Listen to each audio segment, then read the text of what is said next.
원자력 기사 기출풀이 2013년 원자력 개통공학 1번에서 10번입니다. 풀이 영상의 지속적인 업로드를 위해서 구독 꼭 부탁드립니다. 문제 풀이가 잘못된 경우 고정 댓글로 안내하겠습니다.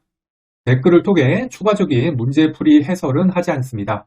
대신 영상을 시청하시는 분들이 댓글을 통해 의견을 나누는 것을 추천합니다. 고정 댓글에 기출문제 파일 다운로드 링크 있으니까 프린트해서 보세요. 1번, 다음 중 가경소류형 원전의 핵연료봉 내에서 온도 분포와 열 중성자 분포를 바르게 나타낸 것은? 일단 핵연료봉의 온도는 중심에서 가장 높죠. 따라서 T가 중심에서 가장 높은 1번, 2번, 3번 이게 해당이 되네요. 그 다음에 핵연료봉 외곽으로 갈수록 이런 데 감속재가 있는 거잖아요. 그래서 감속재에 의해서 감속이 많이 되기 때문에 열 중성자 농도는 외곽으로 갈수록 높습니다. 따라서 이런 그래프를 떼야겠죠? 답은 1번 되겠습니다. 2번, 다음 중 냉각제 펌프에서 발생되는 공동현상에 대한 설명으로 틀린 것은? 공동, 영어로는 캐비테이션은 유체를 빠른 속도로 이송하는 펌프 내부에서 순간적으로 발생하는 저압으로 인하여 내부에 기포가 생기고 이 기체 방울에 의해서 내부 펌프 설비가 악영향을 받는 현상을 말합니다. 온도가 높으면 유체 기화가 잘 되어서 공동현상이 잘 발생하게 되죠. 따라서 4번, 입구축 온도의 농도가 높을수록 발생이 억제된다. 이게 틀렸죠? 답은 4번 되겠습니다. 3번, 다음 원자력 발전소 2차 개통에 대한 TS 선도에서 증기 발생기에 해당되는 구간은? 이거 랭키 사이클 관련된 문제죠? 그리고 랭키 사이클은 필수 암기사항입니다. 자주 나옵니다. 랭키 사이클은 아래 표와 함께 펌프, SG, 고압터빈, 가열기, 저압터빈, 복수기, 저는 그냥 PST, HCT 이렇게 외우고 있습니다. 펌프가 P고, 터빈이 T고, 가열기가 H죠. 예, 저는 PST, HCT로 외우고 있습니다. 그리고 여기서 S, 엔트로피하고 T, 온도 요거 두 개 외워야 되는데요. 여기서 보면은 가장 긴 구간이 5에서 6 구간이잖아요. 요 5에서 6 구간이 바로 복수기에 해당이 되고요. 복수기 구간을 보면은 S는 감소를 하는데 온도는 그대로죠. 이렇게 써있죠. 이런 식으로 나머지도 외워두시면 되겠습니다. 우리가 문제에서 풀어야 되는 거는 증기 발생기, 요거를 찾아야 되잖아요. 증기 발생기 구간 보죠. 증기 발생기는 S는 증가하는데 온도는 그대로인 구간이잖아요. 문제를 보면은 요게 되겠죠. 1에서 2, S는 증가하는데 온도는 그대로. 따라서 답은 1번 되겠고요. 이렇게 안 하더라도 5에서 6이 복수기잖아요. 이게 복수기. 그 다음은 이제 이렇게 쭉 돌면은 펌프죠. 펌프는 6에서 1 구간. 그 다음에 SG는 1에서 2 구간. 고압터빈은 2에서 3 구간. 가열기는 3에서 4 구간. 저압터빈은 4에서 5 구간 되겠습니다. 4번, 다음 중 가경소료형 원자력 발전소 1차 개통의 산소 농도와 공소 농도를 조절하며 냉각제 펌프에 밀봉수를 공급하는 계통은? CVCS 기능을 좀 알아둬야 되는데요. 첫 번째, RCS 펌프 축 밀봉수 공급. 두 번째는 붕소 농도 유지, 불활성 기체 제거, 핵 분열 생성물 제거 등을 통해서 냉각제의 화학 및 순도 유지. 세 번째는 가압기 유량 제공. 네 번째는 정상시. 정상시라는 거는 운전 중, 기동 시, 정지 시, 전부 다 정상시죠. 이 세 가지 경우에 RCS, 재고량 유지, 이렇게 네 가지 기능이 있습니다. 문제에서 밀봉수를 공급하는 것, 이것은 CVCS의 기능이 되겠죠. 답은 1번 되겠습니다. 5번, 1번 후쿠시마 원전 사고 시 원자로 건물 내에서 수소 폭발이 발생했다. 수소 발생의 주 원인은? 후쿠시마 사고의 경과는 다음과 같습니다. 먼저 쓰나미로 EDG, 비상 디젤 발전기가 정지를 했고요.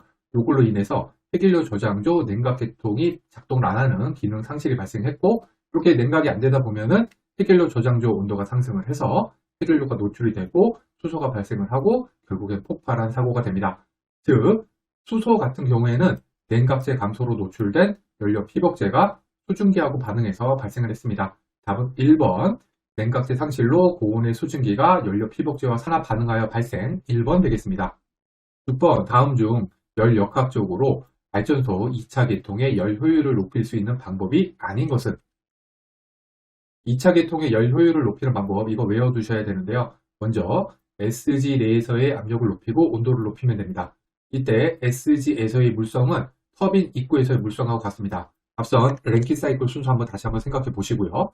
따라서 이 말은 터빈 입구 압력은 높이고 터빈 입구 온도는 높임, 요거랑 같은 말이 됩니다.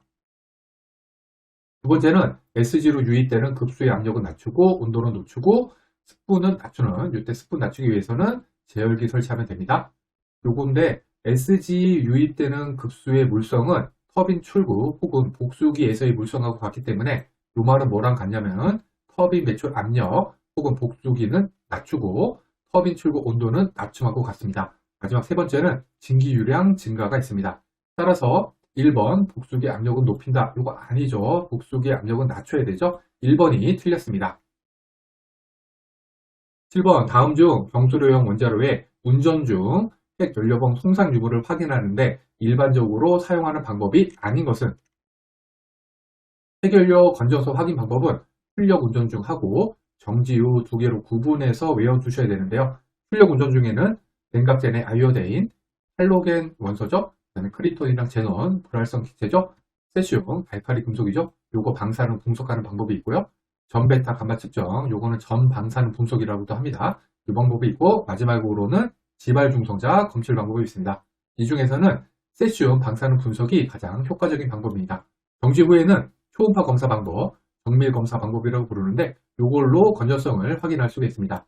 따라서 답은 4번, 냉각제내 사마리온 149, 요건 해당이 안 되죠? 답은 4번 되겠습니다. 8번 유체 내의 대류에 의한 열 전달과 전도에 의한 열 전달의 비를 나타내는 무차원수는? 무차원수 중에서 누세트수 혹은 너셀수라고 말합니다. 보통은 너셀수라고 많이 표현을 하죠. 요거는 열 전달 나누기 열 전도로 레이놀드 수하고 프란틀 수로 나타낼 수가 있습니다.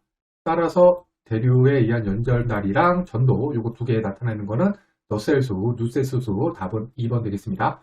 그리고 그 외에 무차원수 좀 더 알아보면은 레이놀드 수는 관성력 나누기 점속력, 다음에 토로수수는 중력, 관성력, 웨버수는 압력, 관성력, 마하수는 탄성력, 관성력. 보면 전부 다 분모가 관성력이 되겠죠?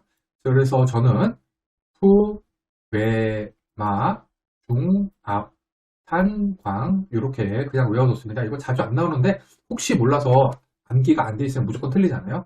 이 정도는 그냥 간단하게 외워두시면 좋지 않을까 생각이 됩니다. 9번 수력합정 성능이 동일한 펌프 2대가 병렬로 구성되어 있는 냉각제 계통에서 한 대가 운전을 하다가 2대 모두 운전할 경우에 대한 설명 중 맞는 것은? 이거 아주 기초적인 펌프 설계 문제죠. 펌프가 직렬로 되어 있으면 유량은 그대로지만 수두가 2배가 되고요. 병렬로 되어 있으면 유량은 2배지만 수두는 그대로가 됩니다. 따라서 이게 한 대 운전하다가 2대로 운전했을 때 병렬인 경우 요거 되겠죠? 답은 3번. 계통 수두는 거의 변화가 없고 유량은 크게 증가된다. 요거 3번이 되겠습니다. 10번 차압 시 유량 검출기와 오리피스를 이용하여 유량을 측정할 때 실제 유량이 일정한 상태에서 지시되는 유량값이 증가하는 이유는? 베르누이의 정리에 따라서 델타 P는 로 곱하기 V제곱 곱하기 L 나누기 D가 되고요. V는 Q 나누기 면적 A가 되잖아요. 요거씩 풀어주면은 이렇게 되고요. V를 여기다가 적용해 주면은 델타 P는 식이 이런 식으로 나오게 됩니다. 다시 한번 정리해 보세요. 여기에서 차압식 검출기의 유량, 요거는 검출 유량은 델타 P 구하고자 하는 요게 되겠죠. 그런데 실제 유량 Q, 요게 일정한데 검출 유량 델타 P가 증가하는 이유는 보면은 로는 요거는 고정된 값이잖아요. 따라서 D, 요게 감소했기 때문에 델타 P가 증가한 게 되겠죠. 거기 2에서 오리피스의 이물질 부착, 요게 이물질이 부착되어 있으면 직경 D가 감소하기 때문에 정답은 2번 되겠습니다.